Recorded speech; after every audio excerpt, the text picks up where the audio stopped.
Terima kasih Bu Irma, Masya Allah sangat menginspirasi. Saya banyak disinggungnya ya, ternyata Sama. karena background sama-sama psikologi, tapi yang satu jago masak nih saya belum begitu tertarik masak, tapi jadi terinspirasi. Sepertinya saya harus pergi ke puncak juga ya, supaya untuk tahap pertama ya bisa menikmati ya yang namanya kegiatan masak. Amin ya robbal alamin. Alhamdulillah, ibu-ibu ini kalau ada adik-adik juga di sini, ini sudah ada Kak Ojan ya. Mudah-mudahan udah istirahat ya. Kak Ojan habis performance, habis tampil di Jawa Tengah langsung ya diculik ke sini. Mudah-mudahan apa namanya bisa bercerita ya, memberikan hiburan dan juga hikmah untuk para ibu di sini. Silakan Pak Fauzan. Baik, terima kasih banyak Ibu Lara, Ibu Prof. Yufyarti, Ibu Irma, dan teman-teman semua. Assalamualaikum warahmatullahi wabarakatuh. Waalaikumsalam. Alhamdulillahirrahmanirrahim. Wassalatu wassalamu ala asyrafil anbiya'i wal mursalin sayyidina wa maulana Muhammadin wa ala alihi washabihi ajma'in. Senang sekali saya bisa ketemu lagi sama Prof. Yufyarti, sama Bu Lara, dalam keadaan insya Allah sehat semua, dalam keadaan perut kenyang, siapapun yang memasak masakannya. Semoga itu menjadi keberkahan bagi kita semua. Baik, ini mohon izin saya online dari Gunung Kidul, Jogja, baru selesai perform kegiatan storytelling untuk Bank BCA. Jadi semoga sinyalnya lancar, semoga audionya terdengar dengan baik. Alhamdulillah jelas Kak Ojan. Jelas ya, Belara, alhamdulillah. Saya nggak tahu nih apakah saya dikunci di dalam gedung Taman Budaya ini. Saya sendiri di dalam ruangan ganti ini. Baik, wah udah ada anak-anaknya nih. Terima kasih banyak. Sebelum saya masuk ke dongeng, dan memang ini saya hari ini tema yang kayaknya paling berat dalam hidup saya deh, yang diberikan sama Belara.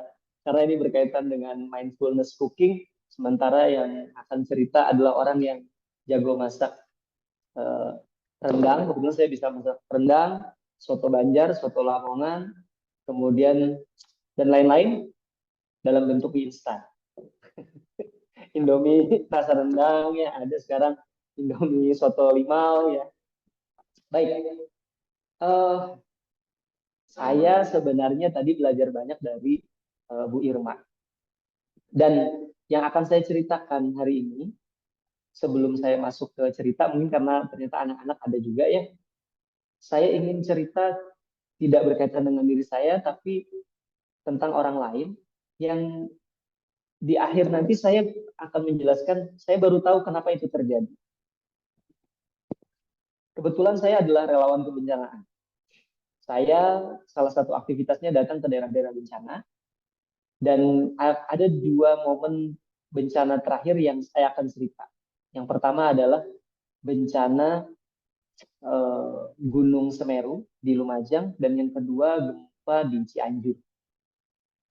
Nah, Bapak Ibu, teman-teman semua, adik-adik juga, ketika saya datang ke Lumajang di pengungsian Gunung Semeru, itu kondisinya cukup berat ya, karena kejadian itu terjadi, letusan gunung itu sebenarnya sudah biasa, mereka biasa mendengar dentuman, biasa mendengar getaran, tapi hari itu getaran dan dentumannya hebat sekali, dan keadaan waktu itu letusan gunung dibarengi dengan hujan lebat, sehingga mereka tidak hanya mengalami abu vulkanik biasa, tapi abunya bercampur dengan air turun ke pemukiman dalam bentuk lumpur. Teman-teman pengungsi bercerita di pengungsian kepada kami, tim-tim psychological first aid, dukungan psikososial awal, yang mereka alami adalah mereka berlari di tengah-tengah hujan lumpur, yang ketika mereka matanya udah ketutup lumpur, mereka sapu lagi matanya untuk bisa melihat, lumpurnya sudah nutup lagi, sapu lagi gitu, dalam keadaan gelap sekali. Sehingga mereka sensitif dengan hujan, dengan gelap, dengan getaran, dengan dentuman, bahkan dengan suara teriakan Allahu Akbar gitu. Nah, ada yang menarik kami temukan di sebuah tempat posyandu, ada sebuah pengungsian yang dibangun oleh relawan lokal sana. Mereka tidak mengerti trauma healing, dukungan psikososial. Gitu. Tapi yang menarik adalah ketika saya dan teman-teman datang ke pengungsian itu, di sana banyak sekali ibu-ibu dan ternyata tempat itu disulap menjadi dapur umum. Lalu kita bertanyalah kepada mereka, apa yang dilakukan oleh ibu-ibu sehari-hari di sini? Kata Mas Agung, relawan yang membangun posko itu, kata dia, gini Mas, kami di sini, kami nggak tahu harus ngapain. Yang saya lakukan adalah saya memastikan para pengungsi berada di pengungsian seperti di rumah mereka dan melakukan aktivitas seperti hari biasa. Lalu ditanyalah kepada ibu-ibu, ibu-ibu biasanya ngapain? Ibu-ibu bilang, masak Mas. Oke, maka disiapkanlah dapur umum, disusunlah alat masak di sana. Yang tidak bisa dilakukan oleh ibu-ibu adalah mencari bahan makanan, maka mereka mencari di kabupaten yang terdekat untuk disiapkan. Ibu-ibu ngapain? Masak. Bapak-bapak ngapain? Juga ikut masak. Lalu ada satu ibu-ibu yang agak berumur ditanya, ibu biasanya ngapain? Ternyata beliau kerjanya adalah jualan rujak. Maka dicarikanlah alat rujak dan diminta untuk merujak. Gitu. Lalu di tempat yang berbeda, di Kabupaten Cianjur, di akhir tahun kemarin, terjadi gempa yang sangat besar. Hari ketiga saya dan teman-teman datang, saya yang biasa datang ke daerah gempa pun, di hari ketiga itu ketakutan juga, karena ketika menjelang maghrib, tiba-tiba ada suara dentuman besar, dum! Lalu tanah bergetar, kami semua merunduk. Karena getarannya bukan ke kiri dan ke kanan, tapi naik ke atas, dihentak ke bawah. Kami membangun pengungsian di sebuah pondok pesantren. Ada ada ajengannya, kiainya di sana namanya Buya Pesi. Lalu kita minta izinlah membangun sekolah darurat. Yang menarik adalah setiap hari kegiatan yang paling menyenangkan buat saya dan teman-teman adalah hadir di dapur umum. Karena di situ ibu-ibu masak sambil ketawa, sambil bercanda, gitu, sambil ceria. Ini Rafiq sama ini sudah nungguin saya cerita. Lalu yang ingin saya ceritakan, Bapak Ibu, teman-teman semua, adik-adik juga, di setiap pengungsian yang menurut kami tingkat mental dan stresnya itu cepat berkurang, sembuhnya lebih awal, tidak berlanjut menjadi trauma adalah dapur umum. Ketika ibu-ibu memasak. Lalu saya baru tahu dari Ibu Irma tadi, kenapa itu terjadi? Pertama, karena ketika mereka memasak di dapur umum, mereka punya tujuan yang besar. Mungkin di hari-hari biasa mereka hanya mohon maaf saya gampang tersentuh kalau cerita tentang kebencanaan. Di hari-hari biasa mereka hanya memasak untuk anak dan suaminya dan dirinya sendiri. Tapi ketika di daerah bencana, mereka tahu mereka punya tujuan yang lebih besar dari itu. Mereka memasak untuk sekian puluh bahkan ratus orang. Dan tujuan itu sepertinya baru mereka miliki di hari-hari itu. Ketika mereka memasak di pengungsian. Seperti kalau kata Bu Irma tadi, di hari-hari biasa mereka memasak untuk rutinitas gitu ya, seperti wajib tidak wajib. Tapi ketika di pengungsian, ternyata memasak itu sangat sangat penting untuk mereka. Karena kalau mereka tidak memasak, ada sekian puluh, sekian ratus orang yang kelaparan. Gitu. Maka yang saya temukan mindfulness cooking itu di dapur umum karena mereka punya tujuan. Yang kedua, kenapa mereka cepat pulih dari stres pasca bencana? Karena mereka sangat mensyukuri makanan yang mereka masak. Di beberapa tempat yang bencananya terlokalisasi masih bisa dijangkau ya masakan itu dari kabupaten. Tapi di bencana yang meluas gitu bahan makanan susah. Maka Indomie pun mereka syukuri. Gitu. Nah, ini terima kasih banyak Bu Lara, Bu Irma yang mengundang saya, sehingga saya juga dapat memahami kenapa kok memasak di daerah bencana itu menjadi obat stres yang sangat mujarab untuk ibu-ibu, bahkan bapak-bapak yang suka masak juga. Gitu. Nah, berkaitan sama itu saya mau cerita buat adik-adiknya juga nih. Uh, ada yang saya ingat, sebuah dongeng dari Nasruddin Hoja. Nasruddin Hoja, Rofik dan anaknya Ibu siapa nih, Ibu Mahmudah ya. Ada, ini saya jadi bercerita ala-ala dongeng ya, karena ada anak-anak.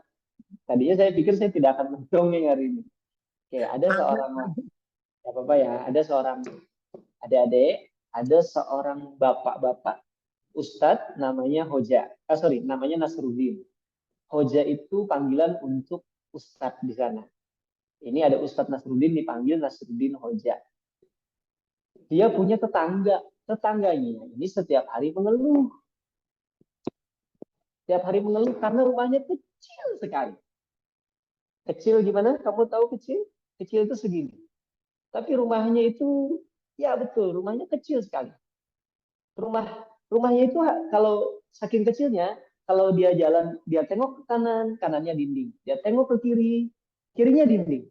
Dia maju sedikit, dia ketemu dinding. Dia mundur sedikit, ketemu dinding. Maka laki-laki itu mengeluh tiap hari. Dia bilang, aduh. Dia mengeluh setiap hari dengan berkata, aduh, rumahku sempit sekali. Nah, suatu hari ketika dia mengeluh seperti itu, dia ingat dia punya tetangga yang bijaksana namanya Nasruddin. Orang-orang sering meminta pendapat kepada Hoja Nasruddin ini. Lalu keluarlah dia dari rumahnya yang kecil tadi itu, lalu berkata kepada Nasruddin, kata dia, Hoja, aku ini punya rumah kecil sekali. Aduh, coba bantu aku. Beri aku nasihat bagaimana caranya supaya aku memiliki rumah yang lebih besar. Lalu Hoja bilang begini, adik-adik. Kata dia, oh kamu mau punya rumah yang besar. Yang lebih besar ya? Betul. Aku punya nasihat supaya kamu bisa memiliki rumah yang lebih besar. Tapi kamu harus mengikuti nasihatku selama beberapa minggu. Kamu mau nggak? Oh, demi rumah yang lebih besar, aku akan mengikuti apapun yang kamu perintahkan. Lalu, Rofik dan adik-adik yang lain tahu nggak? Rupanya bukan alih-alih dia menyuruh si tetangganya itu untuk bekerja lebih keras atau membangun rumah yang lebih besar. Hoja Nasruddin bilang ke tetangganya, kalau kamu mau punya rumah yang lebih besar, ikuti perintahku ya. Yang pertama, kamu punya ayam nggak? Kata dia, oh aku punya ayam.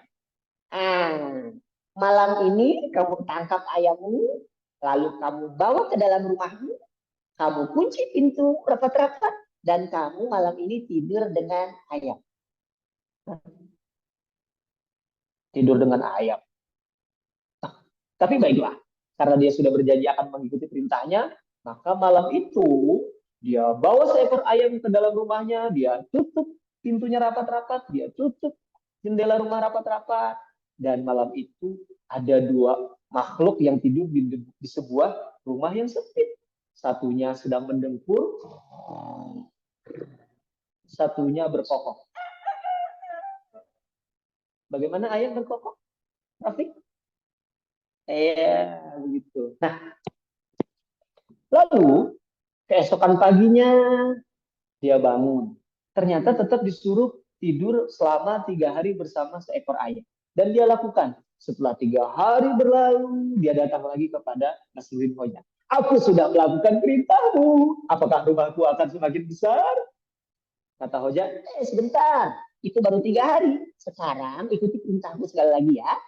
Malam ini kamu bawa seekor kucing. Kamu punya kucing? Aku punya kucing. Malam ini kamu tidur dengan seekor ayam dan masukkan juga seekor kucing di dalam rumah. Baiklah. Lalu ketika menjelang malam, dia tangkap lagi ayamnya yang tadi. Dia panggil seekor kucing, masuk ke dalam rumahnya, dia tutup pintu rapat-rapat, dia tutup jendela rapat-rapat, dan malam itu tetangganya Nasruddin tidur dengan seekor ayam dan seekor kucing. Dan malam itu terdengar 3 suara.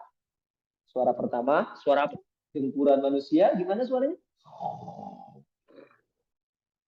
Suara yang lain adalah suara ayam, gimana? Ah, gitu aja suaranya. Dan suara yang ketiga adalah suara kucing. Bagaimana suara kucing? Ih, pintar sekali. Dan dia disuruh melakukan itu selama 3 malam berturut-turut. Ketika malam ketiganya selesai, besoknya dia bilang kepada Nasruddin, Nasruddin, aku sudah melakukan permintaan. Aku sudah tidur dengan ayam saja selama 3 malam dan ayam dan kucing selama 3 malam. Apakah rumahku sudah semakin besar dan lega? Kata Nasruddin, sebentar, belum selesai. Kamu punya kambing nggak? Kambing? Aku bisa meminjamnya dari tetangga.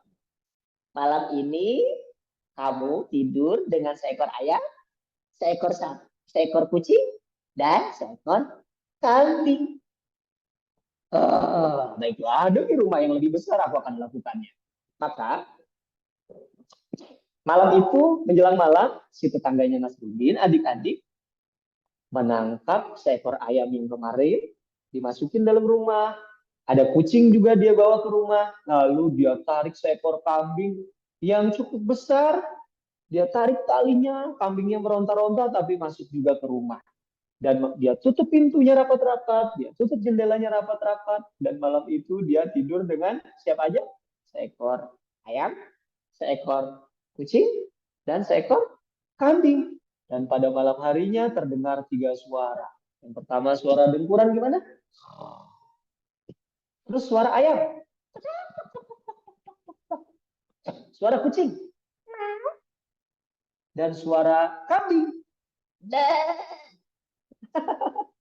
Dan pada malam itu dia baru benar-benar merasa mengeluh. Kata dia, aduh, bukannya rumahku tambah lega, sekarang aku merasa rumahku sempit sekali. Karena dia tidur, di samping kanannya ada ayam dan kucing, dan di belakangnya ada kambing. Maka setelah lewat 3 hari, dia datang lagi kepada Nasruddin. Nasruddin, aku sudah tidur selama beberapa malam ini dengan kambing, ayam, dan kucing. Apakah rumahku sudah lebih lega? Sebentar, kata dia. Belum selesai. Aku ingin kamu membawa seekor sapi.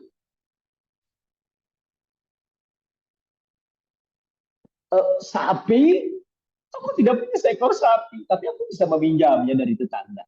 Nah, malam ini kamu ajak seekor ayam, seekor kucing, seekor kambing, dan seekor sapi tidur bersama ya. Mau nggak rumahnya lebih besar? Aku mau rumahku lebih besar dan lebih lega. Ya sudah, ikuti permintaanku. Baiklah, maka tahu nggak adik-adik? Menjelang malam, dia bawa seekor ayam masuk ke dalam rumahnya. Dia masukkan kucing ke dalam rumahnya. Dia tarik seekor kambing yang kemarin masuk ke dalam rumahnya. Dan sore itu tetangganya Nasruddin mendorong seekor sapi yang besar sekali melewati pintu rumah yang sempit. Pas-pasan dengan sapi itu dia dorong, masuk ke dalam. Lalu dia juga masuk ke dalam, ditutup pintu rapat-rapat, ditutup jendela rapat-rapat, dan malam itu dia tidak bisa tidur. Dia tidak bisa rebahan, karena rumahnya penuh dengan seekor sapi, seekor kambing, seekor kucing, dan seekor ayam. Aduh, kenapa aku mengikuti saran Nasruddin Hoja ya? Tapi karena dia mengantuk, malam itu dia tidur empet-empetan, dan malam itu terdengar berapa suara? Suara apa saja? Suara manusia mengorok bagaimana? Lalu suara ayam, suara kucing, suara kambing, dan suara sapi bagaimana? Dan Keesokan paginya, dengan kantung mata yang menghitam, dengan jalan yang sangat kuyup, laki-laki itu keluar dari rumahnya. Lalu kata dia, Nasruddin! Dia marah, dia datang ke Nasruddin dan berkata, kamu tidak membuat rumahku lebih lega. Aku tidak mau lagi mengikuti permintaanmu. Aku tidak ingin lagi tidur dengan binatang-binatang itu. Dia kembali ke rumahnya, tahu nggak? Dia keluarkan apa binatang yang besar tadi, seekor sapi tadi. Dia dorong melewati pintu rumah yang sempit sekali dan sapinya keluar. Lalu dia dorong seekor kambing keluar dari rumahnya. Dia dorong seekor ayam, dia tendang ayamnya. Lalu dia uh, keluarkan kucingnya.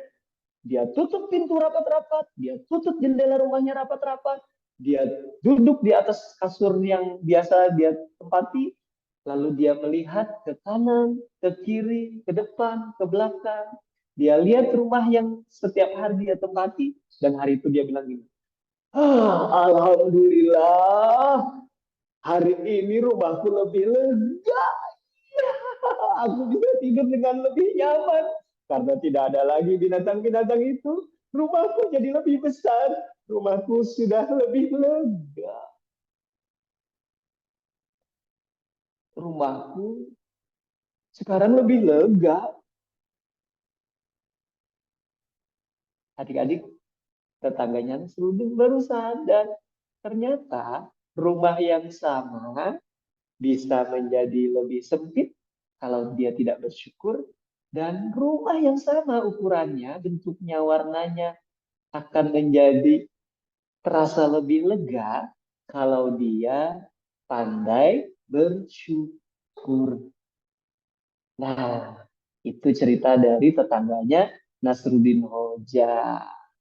Seperti firman Allah dalam surah Ibrahim ayat 7. Kata Allah, A'udzu billahi minasyaitonir rajim.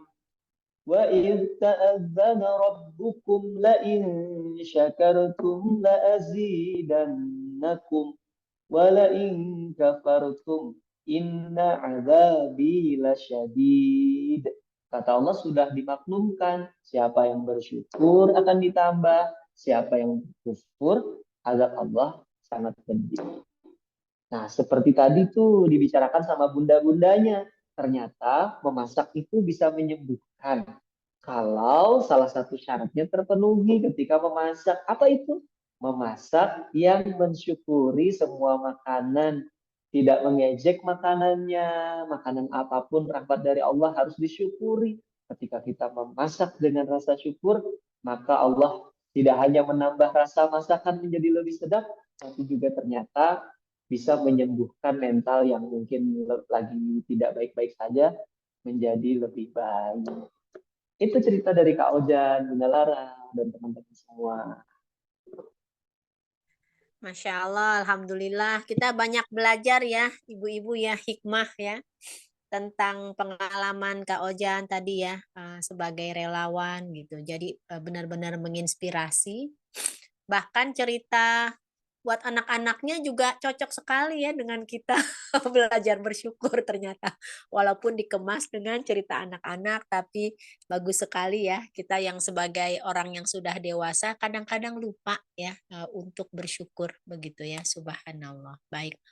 Baik, ibu-ibu semua, jika ada pertanyaan atau komentar, nih kita masih ada waktu mudah-mudahan ya sekitar 5 menitan, silahkan. Mungkin ada pertanyaan atau sharing atau komentar, baik tadi tentang mindful cooking ya dari Bu Irma ya terutama maupun dari tadi cerita pengalaman dari Kak Ojan.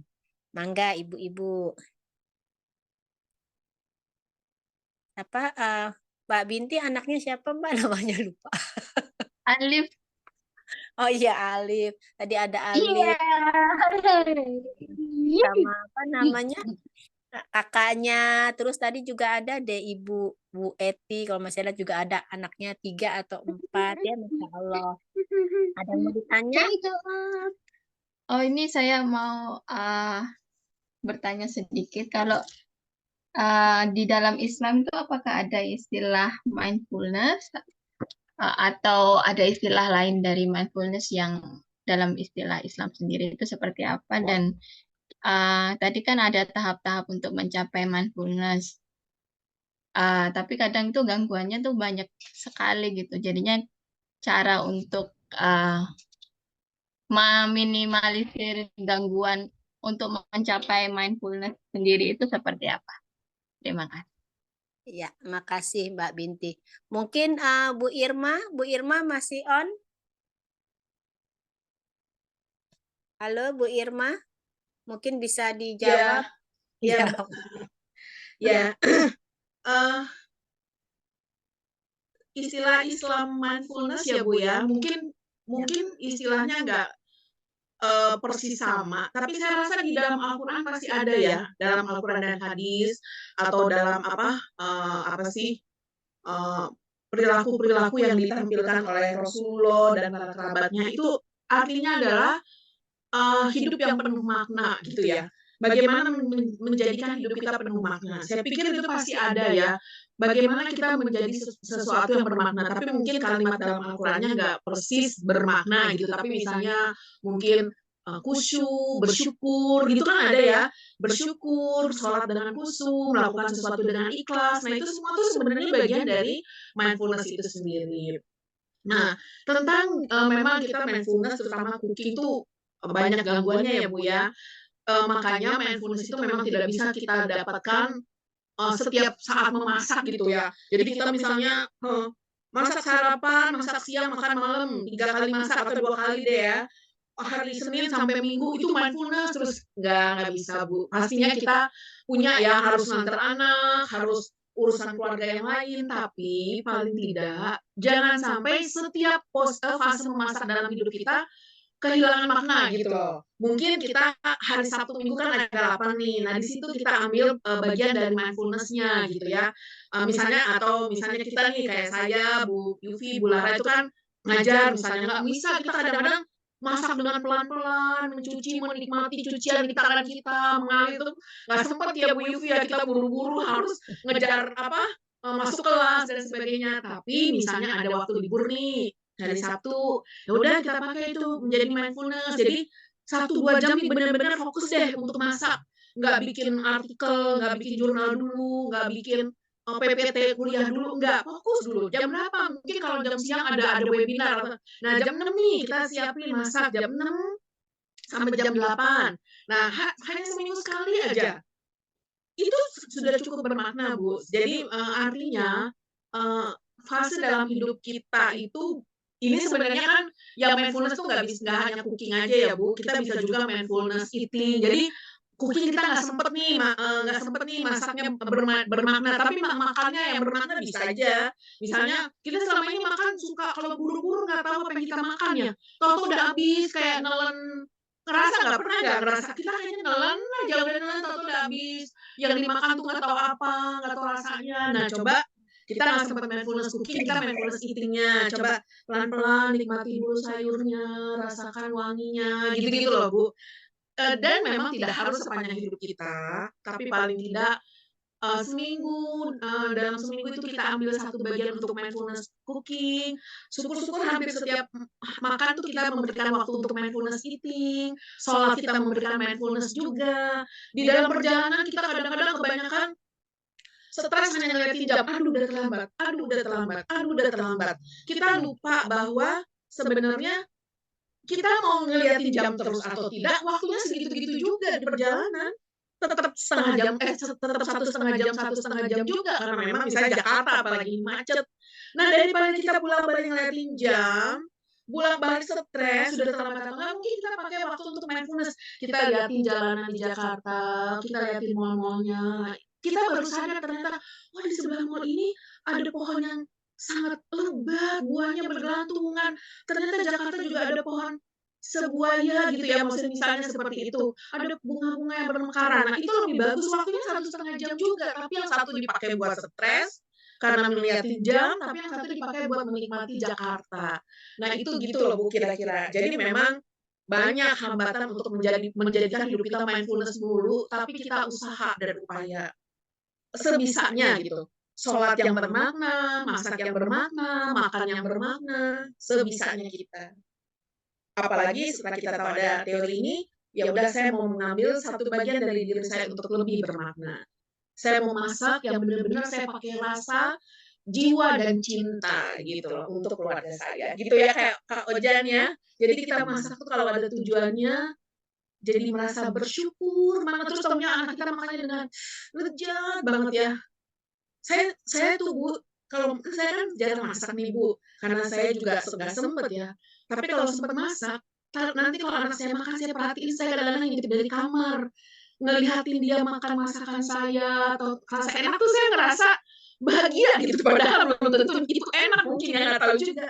Tapi itu saya benar terus terang saya suka ngintipin masakan itu dimakan nggak sih oleh orang rumah. Dan ketika dimakan saya ngintipin mereka menikmati masakannya itu. Hanya karena saya aduh takut masakannya ini enggak ya gitu kira-kira. Kira-kira gitu ya Bu ya gambarannya. Mudah-mudahan Ibu punya bayangan ya. Masya Allah, ya terima kasih ya, Irma. Mudah-mudahan ini Bu Sama-sama. Binti ini jago masak, Bu, kue-kue Iya, tradisional. pastinya. Alhamdulillah. Iya, Masya Allah. Nah, jadi ya mungkin tadi sudah dijelaskan ya sama Bu Irma. Jadi kalau bicara mindfulness tentang kesadaran, mungkin dikaitkan juga tadi sudah dikatakan ketika kita sebagai orang Islam ya. Jadi fokus ya, aware, niatnya lurus setiap mau melakukan kegiatan, Ya, sadar ini oke, luruskan niat bersyukur. baik. Dan usaha yang kita lakukan juga dengan cara yang baik. Hasilnya ya serahkan ya pada Allah. Nah, ini sebenarnya buat mengembirakan saya. Masak udah mindfulness nih, aware, tapi kok resepnya sama, kok rasanya standar minimal. Saya bilangnya ya udahlah. Itu udah apa memang perlu latihan lagi ya. Baik, terima kasih. Nah, Pak Fauzan, ini sebenarnya bukan pertanyaan ya, titipan dari seorang ibu. Jadi tentang apa ya, bagaimana sangat tersentuh ya dengan cerita Kak Ojan tadi apa bertemu dengan para ibu ya yang ternyata salah satu terapinya juga masak ya di tempat bencana. Kemudian ditutup dengan cerita yang lucu tapi dengan penuh hikmah ya tentang syukur. Nah, sebenarnya ada pertanyaan sedikit aja. Kalau menurut Pak Fauzan, ini katanya kalau waktu melihat para ibu itu kan yang namanya bencana pasti kan dalam keadaan sedih gitu. Kemudian tiba-tiba dengan disalurkan hobinya gitu masak, ada kegembiraan mereka gitu. Pak Ojan pernah pernah tanya nggak pengalaman ke mereka gitu tentang perasaan mereka dan kok bisa gitu ya orang dalam keadaan yang sedih kadang kita yang melihat aja sedihnya bisa lama gitu ya ternyata ada momen-momen mereka bisa recover dengan Ya, segera mungkin Kak Ojan. Em, terima kasih Ibu apresiasinya. Jadi memang pasti ditanya ya, pasti karena kami kan kalau ke daerah bencana itu melakukan sesi-sesi terapi gitu, baik itu klasikal maupun perorangan. Eh, dan kita biasanya ada sesi rilis emosi semacam itu ya. Karena teman-teman saya yang lebih ngerti sih, yang dari psikologi dan psikolog. Kalau saya kan praktisi di kebencanaannya, jadi kita ada sesi-sesi rilis emosi, apa-apa yang mereka pengen keluarkan gitu. Justru ya kita harus tanya gitu kan, dengan pertanyaan yang tentu saja tidak malah memperparah. Kan ada do and dan-nya. Nah, justru kalau di sesi seperti itu yang nangisnya besar, kenceng itu bapak-bapak. Itu bapak-bapak kalau nangis itu paling kenceng kalau di daerah bencana. Mungkin ya, mungkin karena mereka setiap hari dituntut menjadi orang yang paling kuat, nggak boleh nangis, nggak boleh sedih, tiba-tiba. Dan ketika keadaan itu rumah hancur itu kan yang paling mikirin bapak-bapak ya. Pekerjaan hilang, lahannya tertutup abu misalnya, ternaknya mati, rumahnya hancur, maka dia dia seperti mendapatkan beban, semua beban di atas pundaknya gitu. Maka kalau ditanya ya mereka akan cerita. Tapi gimana kok bisa pulih gitu ya? Sebenarnya setiap daerah itu berbeda, sangat kontekstual. tergantung budaya, bahkan kata-kata yang hadir di daerah di bahasa ibu mereka gitu ya. Ada daerah-daerah yang sangat mudah pulih, ada juga yang lebih lama gitu kan. Cianjur kemarin itu salah satu yang membuat kami takjub karena daerah itu pulihnya cepat sekali, terutama di daerah yang kami dampingi. Kenapa? Satu, mereka adalah masyarakat yang religius. Dalam konteks Cianjur, mereka Nahdlatul Ulama berada di lingkungan pondok pesantren. Itu ada buyanya. Jadi sebenarnya gini, kalau di daerah bencana tuh kita biasa ngasih tahu ada yang tidak boleh dilakukan. Apa itu menasehati gitu. Bilang sabar ya Bu, ini ada ujian, itu nggak boleh. Karena siapa lu nyuruh gue sabar? Lu kan di Jakarta, rumah lu nggak hancur. Lu bilang gue sabar gitu kan nggak boleh kan jadinya gitu. Tapi di konteks kebencanaan kayak gitu ada kiai dan kiai juga terdampak. Kiainya ngomong, dah nggak usah nangis, sabar gitu, itu ternyata lebih ampuh. Dia boleh menasihati orang karena dia juga pesantrennya hancur gitu ya. Nah, dia kenapa lebih gampang? Karena dia religiusitasnya tinggi. Mereka itu di Cianjur eh, malam harinya setelah maghrib tuh yasinan, sholawatan gitu. Itu media untuk mereka menyembuhkan diri. Kami menyengajakan mengangker sholawat sifa, namanya di situ sholawat sifa untuk membuat mereka menstabilkan emosinya gitu. Jadi ketika mereka merasa ada getaran gitu, mereka diminta untuk membaca sholawat Allahumma sholli ala sayyidina Muhammadin tibbil qulubi wa dawaiha dan seterusnya gitu. Terus kenapa tadi pertanyaannya kenapa mereka kok bisa cepat gitu ya? Karena mereka sendiri sadar bahwa yang terdampak itu nggak cuma satu orang. Itu lebih gampang menerima. Kalau dalam intervensi dibilangnya tekniknya normalisasi atau normalizing. Menyadarkan mereka bahwa yang mereka rasakan itu normal di dalam kondisi yang tidak normal. Ketika mereka merasa sedih, nangis, takut, ditanya apakah siapa yang merasa takut, semuanya angkat tangan, lalu kita suruh mereka saling melihat ke kiri dan ke kanan. Oh ternyata yang takut nggak sendiri ya, ternyata yang kehilangan nggak aku doang, ternyata nggak yang was-was itu nggak cuma satu orang, tapi semua orang di daerah itu mengalaminya. Nah, merasakan bahwa yang terdampak, yang terjadi ini terdampak ke semua orang, sehingga lebih mudah menerima gitu. Lalu tentu saja petuah-petuah agama mereka kuat, religiusitasnya kuat, tentang bersyukur, bersabar itu kuat, itu yang membuat mereka cepat pulih. Kira-kira begitu, Mbak Ulan. Ya, Masya Allah, jazakallah khairan katsiro ya. Singkat, padat ya, dan sangat menyentuh. Terima kasih Kak Ojan. Baik, ibu-ibu semua, ini mohon maaf tadi karena mulainya juga kita menunggu kedatangan lain agak terlambat 10 menitan, jadi mudah-mudahan tidak keberatan ya, ini juga 10 menitan begitu kita terlambat.